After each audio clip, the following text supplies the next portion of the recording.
বিহারে 66.67% ভোট পড়েছে। আর বিহারে ভোটের সংখ্যা কত? 7,42,00,000 কম বেশি। এটা হলো টোটাল ভোটের সংখ্যা।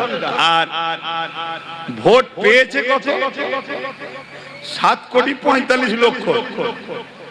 100% ভোট পড়েনি, পড়েছে কত? 67% ভোট পড়েছে।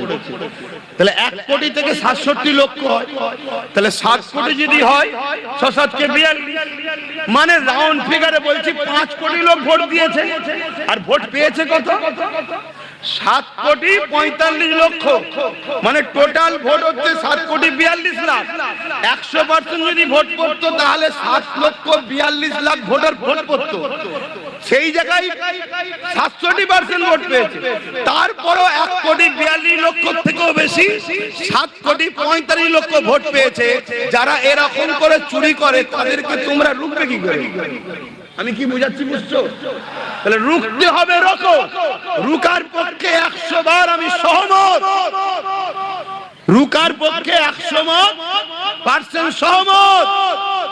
কিন্তু বাপ, রুখতে গিয়ে নিজেকে যেন বিলীন করে দিও না, নিজের অস্তিত্বটাকে বাঁচাও। আমার এটা বক্তব্য। কথা বুঝে আসছে না?